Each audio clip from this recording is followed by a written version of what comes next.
Well, for decades, the Republican Party has been proud to call itself the party of free markets, and good for them. There's nothing wrong with markets, of course, we're for them. But there is something much more important than any economic system, and that is the health of people. When corporate interests and the interests of American families conflict, you've got to side with American families. It seems like an obvious one. We made it last week. We'll continue to make it. One person who's been saying this for a long time is J.D. Vance.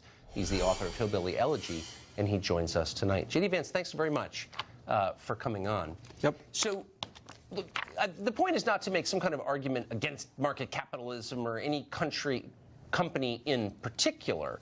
The point is only that maybe conservatives, as they think about what's important, ought to put individual Americans, and particularly the family unit, the nuclear family, above all other considerations. Do you think that that's a crazy way to see the world?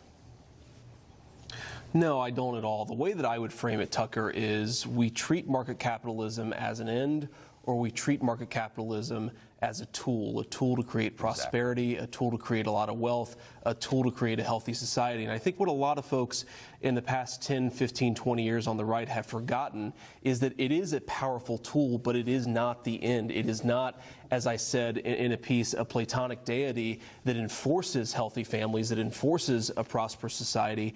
And to your point about corporate interests, sometimes the corporate interests who are responding to market incentives, who are acting just as you might expect a company to act, is actively going to harm the American social fabric. They do that sometimes because it's in their business interest. But for example, if a company is pushing opioids into a community in a way that's destroying families, whose side are we going to take? Are we going to take the side of the corporate interest, or are we going to take the side of American families? I just think it's an obvious way to think about it. It's obvious what we should do.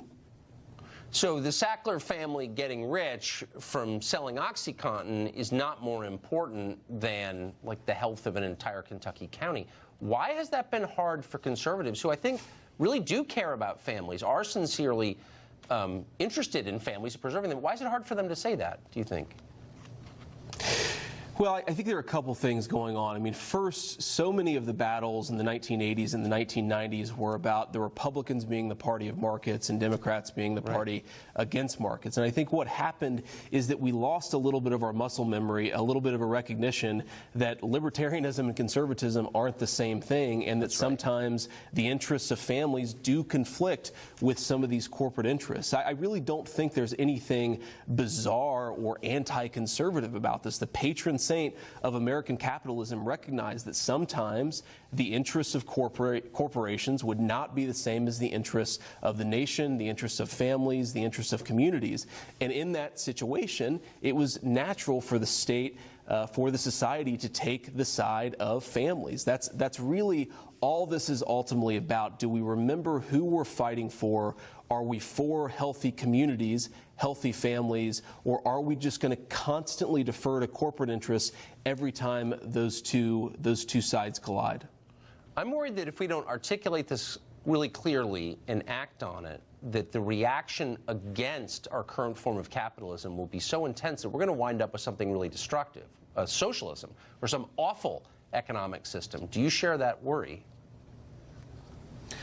I definitely share that worry. And Tucker, if you look through history, if you look at the Bolshevik Revolution in the early 20th century, if you look at what was going on in the world as the the world economy transferred from an agrarian society to the industrial economy, there was a lot of war, there was fascism, there was Nazism, there was communism, and the United States avoided it because people like Teddy Roosevelt actually stood up for American workers and said, I'm not always going to defer to the interests of the corporate world. I think what's going on right now in our economy is actually a similar level of transformation. We're seeing a lot of people move from an industrial-based economy to an information-based economy. And the question is, what do we do to protect the promise of the free market, to ensure that it continues to be a tool to create prosperity so that we can have a healthy community, have a healthy society?